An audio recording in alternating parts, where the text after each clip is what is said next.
Hey, this is Edward again. I want to create a new video today on buying businesses again.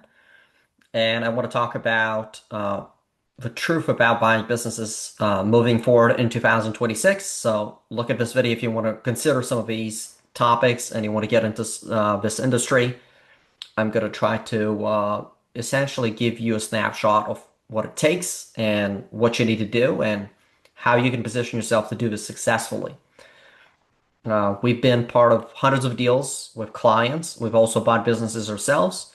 So we're fairly qualified to give you the insights that are going to help you in 2026. So keep watching the video if you want to learn more about it. But in essence, the reason this is a very interesting opportunity is because you're getting into a business that is already profitable, is already making money. So it actually has proof of concept. It has customers, it has a brand, it has established operations. It has employees that are trusting you and that have particular experience in the business model already. So you can delegate a lot of things to the company. Of course, assuming if you do proper due diligence on the deal and you have a good business. But in essence, if you get into a good business, you're mitigating a lot of your risks as far as making money and building up your wealth.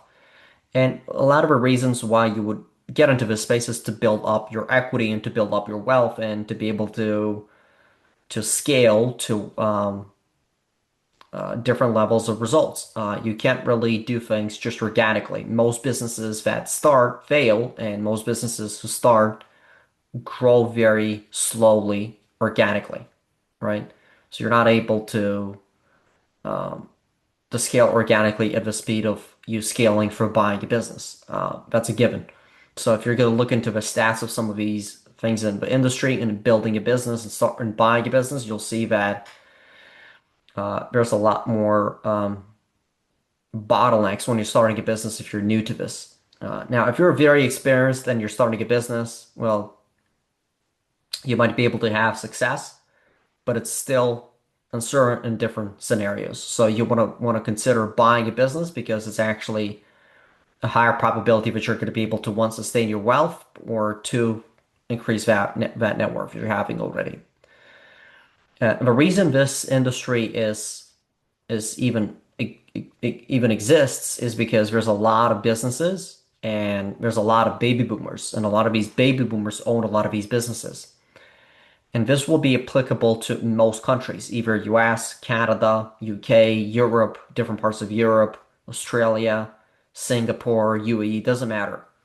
Because there's a lot of baby boomers globally, they tend to have a motivation to eventually retire and they want to exit out of a day-to-day operation. So they need to find the next person, and you could be that next person if you understand the language or the ecosystem of buying a business. If you understand how to approach them, if you understand what questions to ask them, if you understand how to position yourself, if you understand how to negotiate with them, if you understand how to technically finance or how to technically go and raise capital from institutions, lenders, private investors in your market, you could be a very big value add to the seller.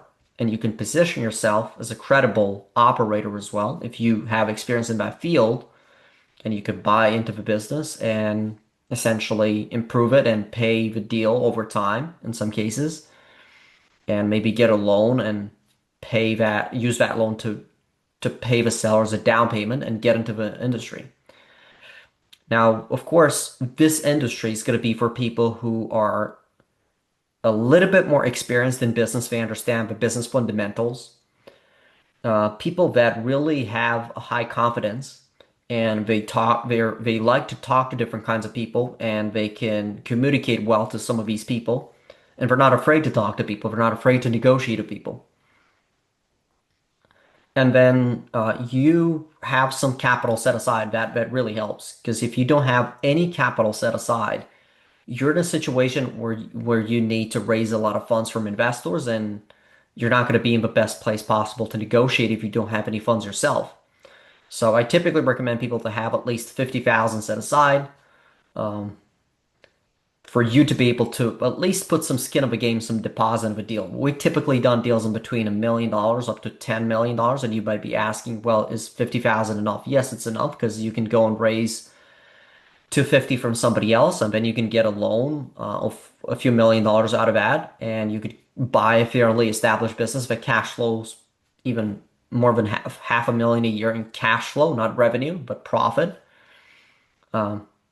Just to be clear, cash flow is not the same as profit, but it's roughly a very similar number in most cases. And this is how you can get into businesses that cash flow above half a million from a retiring baby boomer. And if you have experience adding value to some of these industries, you could get into them and really grow these businesses. And what's interesting is now with AI, if you use some technology and AI, a lot of these businesses don't have the best systems, don't have the best tools yet. You could come in and add even more value and increase enterprise value and sell at a higher multiple or sell at a bigger price point. And the value is also in if you buy one, two, three businesses in the same industry, you could potentially create some synergy between them and then potentially sell, like the seller did in the past. You could also sell to a bigger strategic buyer or to even a private equity fund that buys bigger companies. So I think this is a business model you need to consider if you're in that situation. And if you have any questions, just DM me on LinkedIn. I'm happy to help you with anything else. Thanks.